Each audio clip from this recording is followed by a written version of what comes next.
Hoy cerramos una serie de mensajes que tuvimos durante los últimos 4 domingos, donde hablamos acerca de ser iglesia.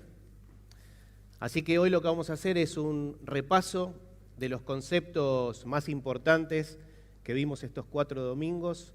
Después vamos a agregar una característica más, pero aquellos que por ahí se perdieron o no escucharon o no pudieron venir, algunos de estos 4 domingos les recomiendo que entren a la página de la iglesia y los vean.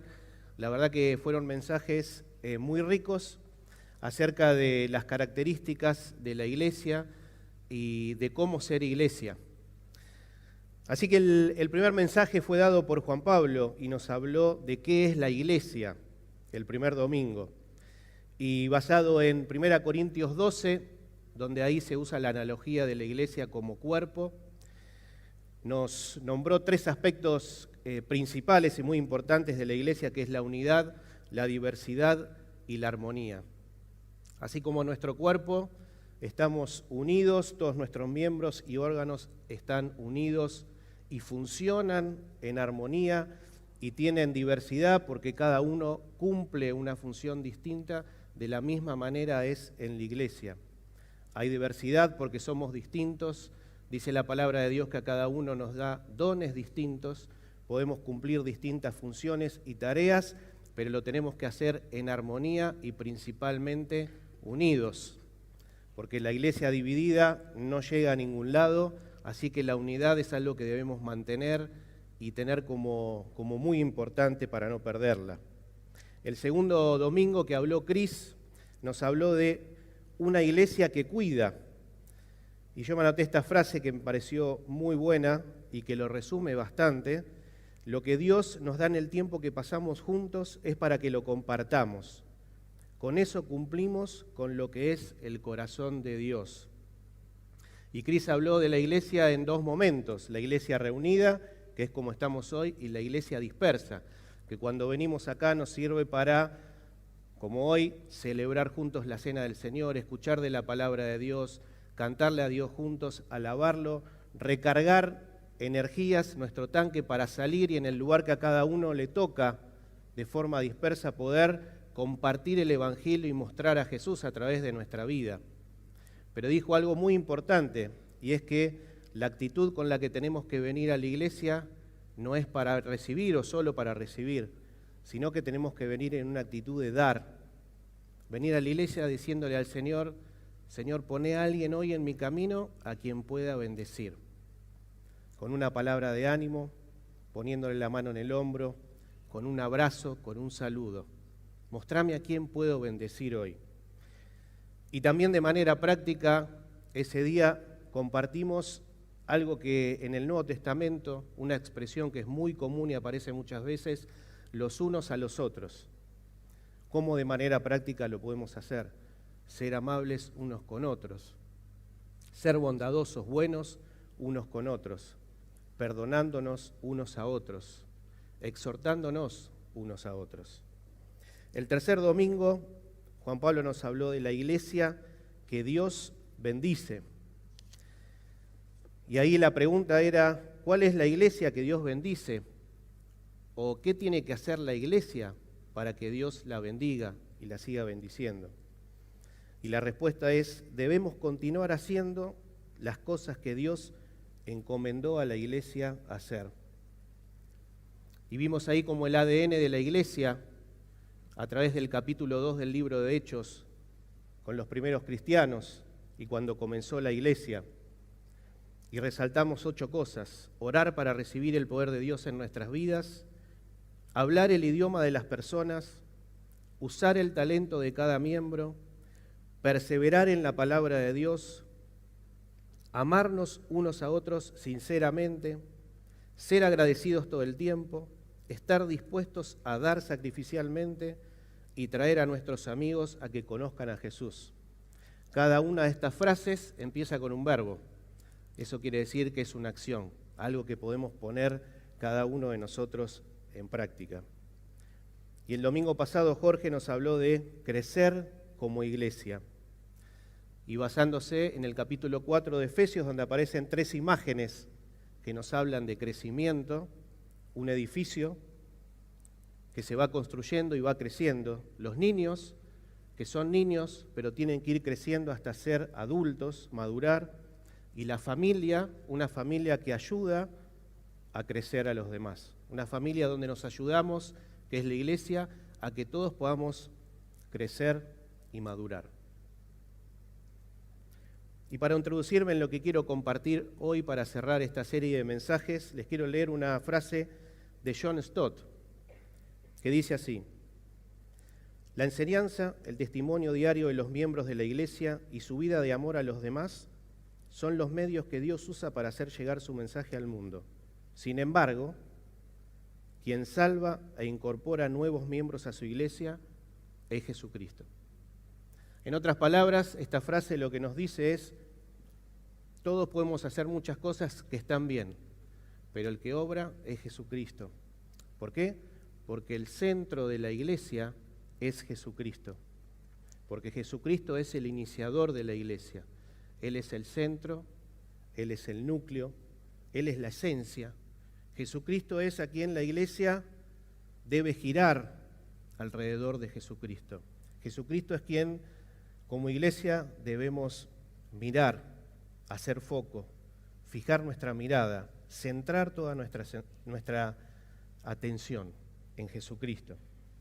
Hay un pasaje muy conocido que está en el capítulo 16 de Mateo, y en esa ocasión nos narra la Biblia que Jesucristo agarra a sus discípulos y les pregunta: ¿quién dice la gente que soy yo? Entonces los discípulos le contestan y le dicen, algunos dicen, se cortó el micrófono, ¿no? Hola, ¿uso este? Hola. Hola. Un minutito, ¿eh?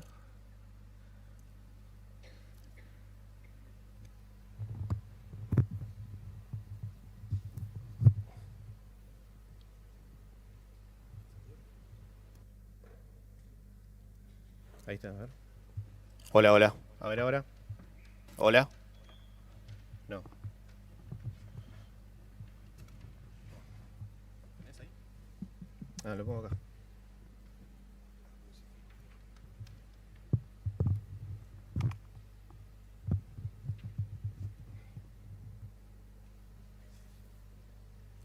Hola. No, bueno, voy a tener que hablar a capela. Bueno. ¿Me escuchan? Gracias. Bueno, algunos de los discípulos le dijeron que era Juan el Bautista, otros discípulos le dijeron que era el profeta Elías y otros que era Jeremías. Gracias a Dios. Por mi garganta, ¿no? Entonces Jesús luego les preguntó a los discípulos: ¿quién dicen ustedes que soy yo? Y entonces ahí responde Simón, Pedro, y le dice: tú eres el Cristo, el Hijo del Dios viviente. Entonces Jesús le dice: bienaventurado eres, Simón, hijo de Jonás, porque no te lo reveló ningún mortal, sino mi Padre que está en los cielos. Y yo te digo que tú eres Pedro, y sobre esta roca edificaré mi iglesia, y las puertas del Hades no podrán vencerla. Pero solo de esta narración voy a tomarme de esta frase de Jesús, que Jesús dijo: edificaré mi iglesia. Y de estas palabras de Jesús, dos cosas nos hablan de pertenencia y centralidad. La iglesia es de Jesucristo.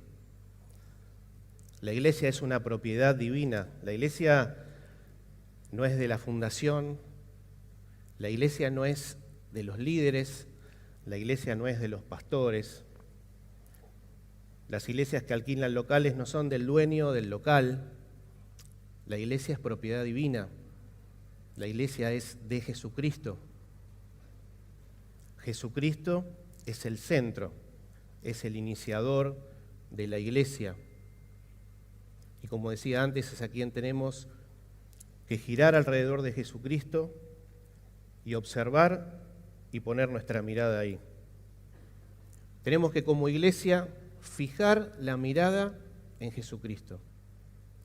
Fijar la mirada es hacer foco.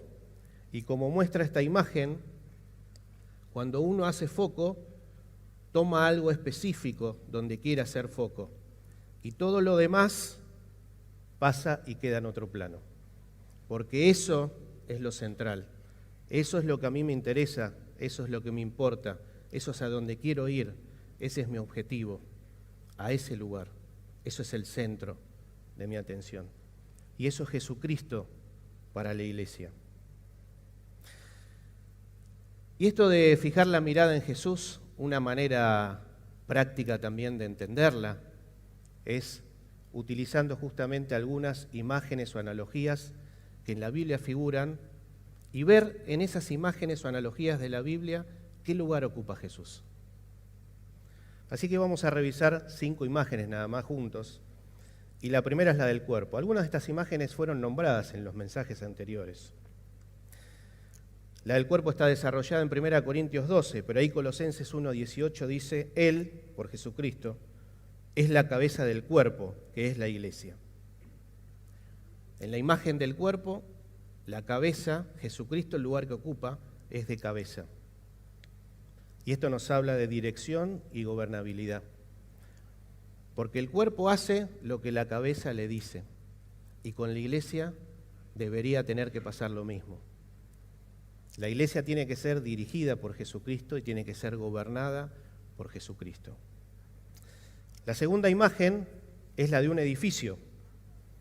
En 1 Corintios 3, del 9 al 11, dice, porque nosotros somos colaboradores de Dios y ustedes son el campo de cultivo de Dios, son el edificio de Dios.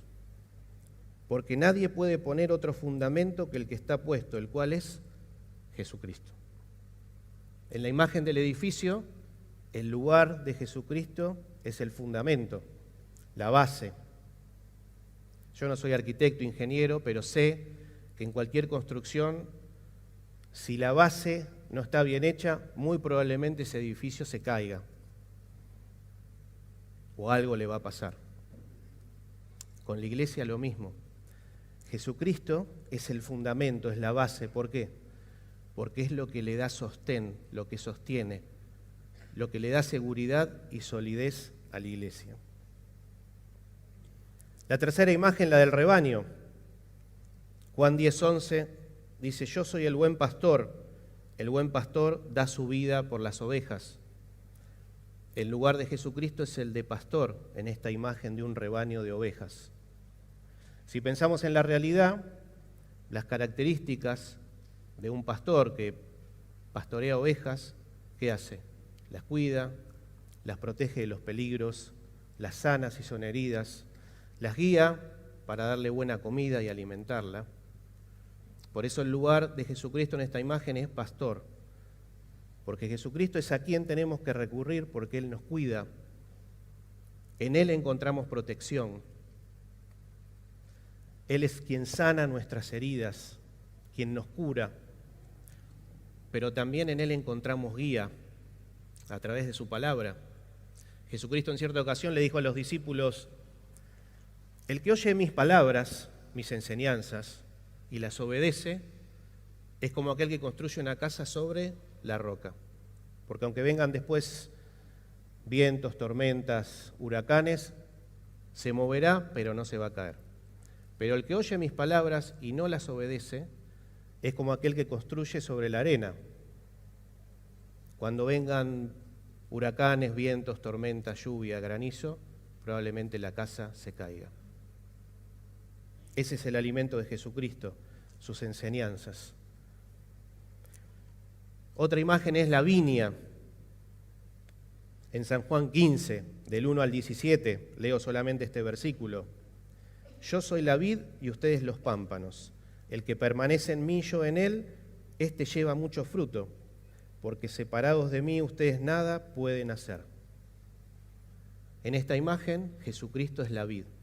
La vid es una planta que tiene un tronco que va al suelo, donde están los nutrientes, y luego a través de su tronco y de sus ramas pasa la savia, el agua, y alimenta y le da vida a la planta. Y los pámpanos son los primeros brotes que va teniendo esa planta. Si se corta uno de esos brotes y uno lo saca, con ese brote, ¿qué pasa? se seca. ¿Por qué? Porque no le llega la vida que corre por esa planta, no le llega la savia, los nutrientes, se seca y se muere. Por eso en esta imagen es dependencia de Jesucristo. Jesucristo es quien da vida a la iglesia. Él es el que da vida a la iglesia. Él es los nutrientes, la savia, el agua. Si la iglesia se separa de Jesucristo, se seca y se muere. Y por último, la imagen del matrimonio. Efesios 5, del 25 al 27, dice: esposos, amen a sus esposas, así como Cristo amó a la iglesia y se entregó a sí mismo por ella para santificarla, a fin de presentársela a sí mismo como una iglesia gloriosa, santa e intachable, sin mancha ni arruga, ni nada semejante. El amor de Jesucristo no es un amor condicional. Jesucristo no nos dice: te amo porque vos haces esto, te amo porque vos decís esto. El amor de Jesucristo es incondicional. Es un amor que ama a pesar de mis errores, Jesucristo me ama. A pesar de que peco, Jesucristo me ama. A pesar de que soy infiel, y hay un texto que dice: somos infieles, pero Él no puede, porque es su esencia. Él se mantiene fiel. Él nos ama. A pesar de que fallamos, Él nos ama. Un amor incondicional y de entrega. Así que fijar la mirada en Jesucristo como iglesia es apropiarnos de estas imágenes y que Jesucristo sea nuestra dirección y nuestro gobierno. Que Jesucristo sea quien da vida a la iglesia, que podamos depender de Él, que Él nos muestre. Que Jesucristo sea como iglesia el lugar a donde vamos, a sus brazos, a que nos sane, a que nos cure, a que nos guíe, a que nos alimente, a que nos proteja de los peligros. Que Jesucristo sea nuestra base, nuestro fundamento para sentirnos firmes como iglesia, saber que de esa manera vamos a perseverar y vamos a seguir adelante. Jesucristo como centro. Jesucristo es el centro de la iglesia. Y ahí en Él tengo que hacer foco. Tenemos que hacer foco como iglesia. Pero pensaba también que la iglesia está conformada por individuos, por cada uno de nosotros y muchos más, ¿no? Y que como individuos también tenemos que apuntar a fijar nuestra mirada en este centro, en Jesucristo.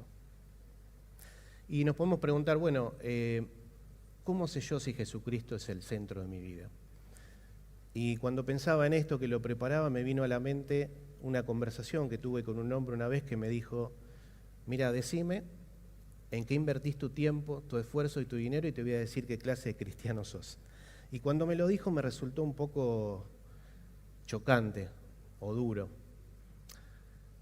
Pero después cuando lo pensé y lo medité dije: es cierto, ¿no?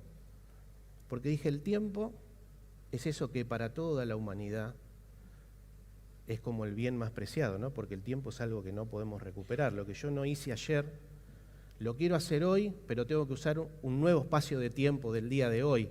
El de ayer no lo puedo usar.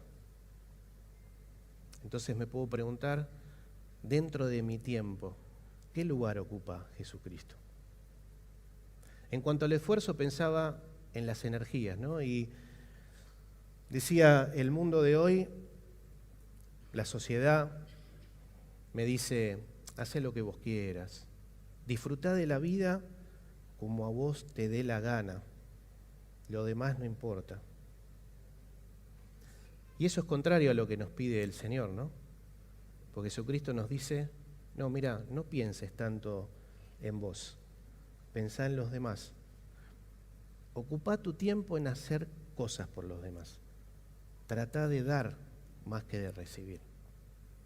Y el tercero era el dinero. Bueno, muchos dicen que el dinero es el termómetro para todos, para cualquier persona. Y pensaba que nos podíamos hacer esa pregunta. ¿en qué gasto mi dinero? Y dentro de eso preguntar, ¿a dónde está Jesús? Ahí. Pero cuando pensaba en esto, por momentos me desanimaba, porque decía, qué difícil, ¿no? Me daba cuenta que muchas veces Jesús no es el centro de mi vida, que por ahí le doy importancia más a otras cosas, derrocho energías en otras cosas, o pierdo el tiempo quizás en otras cosas. O quizás pensando en las imágenes, bueno, muchas veces tomo decisiones y me doy cuenta que no busco la dirección del Señor. Pero cuando pensé esto, el Señor me trajo a la mente la última imagen y me decía, yo te amo igual, a pesar de tus debilidades, a pesar de tu imperfección, yo te amo. A pesar de que muchas veces haces lo que no tenés que hacer o dejás de hacer lo que tenés que hacer, yo te amo igual. A pesar de que a veces me sos infiel, yo te amo igual, Víctor. Ese es Jesucristo. Nos ama incondicionalmente a pesar de. Y esto no para bajar la guardia, ¿no? Sino para buscar a Jesús, hacer foco en Jesús. Y para cerrar, si me permiten, quiero hacer un apéndice. Un poco cuando empezamos la reunión, Laura lo dijo esta semana, fue una semana muy movilizadora para nosotros como iglesia, porque 3 hermosas hermanas, muy queridas, muy amadas, hoy están con Jesucristo. Por un lado es triste, es contradictorio, ¿no? Pero por el otro lado, cuando pensamos en que Jesucristo es esperanza, nos quedamos tranquilos, ¿no? Porque estas mujeres están con el Señor. Y por ahí no sabemos exactamente qué pasa allá arriba. Sí podemos saber algunas cosas que no pasan. Ya no hay dolor, tienen paz. Ya no hay angustia, hay disfrute. Ya no hay ansiedad, nerviosismo, preocupación, hay tranquilidad. Hay gozo en la compañía del Señor. ¿Por qué? Porque Jesucristo es esperanza. Hoy cantábamos, Jesucristo es esperanza porque Cristo salva. Jesucristo es esperanza porque Él nos reconcilió con Dios. Jesucristo es esperanza. ¿Qué es la esperanza? Bueno, o que no es la esperanza, es desesperanza, desilusión, no tener a quién recurrir, no tener a dónde aferrarse uno, sentirse solo, no saber en quién confiar. Jesucristo es esperanza. En Jesucristo podemos confiar, tenemos a quién recurrir, nos tenemos de quién aferrar. En esta vida y sabiendo lo que viene el día de mañana. Así que vamos a terminar orando, teniéndolo a Jesucristo como centro, pero como esperanza. Estas 3 mujeres que están hoy con el Señor son Raquel, María y Alicia. Y no vi a Mariano y a Vicky, no sé si vinieron, a Cristina, a Silvia, la vi a Carolina, y a Susana, Jorge no la vi, ¿no? Ah, Susana. Pónganse de pie. Y los que estamos cerca, los que están cerca, pónganle una mano en el hombro a Susana que está ahí, Carolina, acá está Hugo. Pero también le vamos a orar no solo por ellos, para que en este tiempo de tristeza el Señor los acompañe, porque también tenemos gente que está pasando tiempos difíciles. Tenemos a nuestro hermano Daniel Romero, que es una institución acá en la iglesia, que está internado y está delicado de salud. Hoy a la mañana me decía Diego que Pablo Ugerman también está internado, así que vamos a orar por él.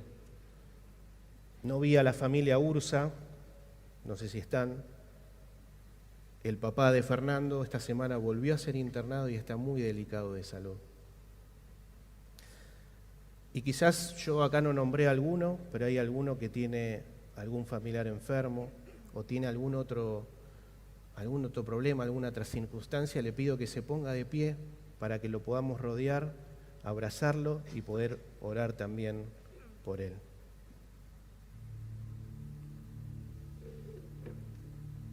Bueno, acompáñenme en esta oración. Señor, gracias. Gracias por Jesucristo, por su vida, por su entrega, por su amor. Gracias porque Cristo salva.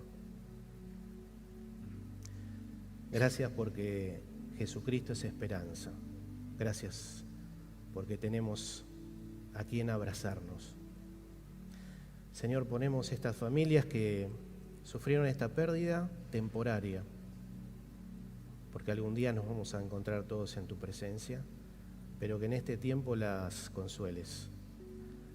Que a través de este abrazo, de esta mano de alguno de nuestros hermanos, puedan sentir tu abrazo y tu mano, Señor, tu amor,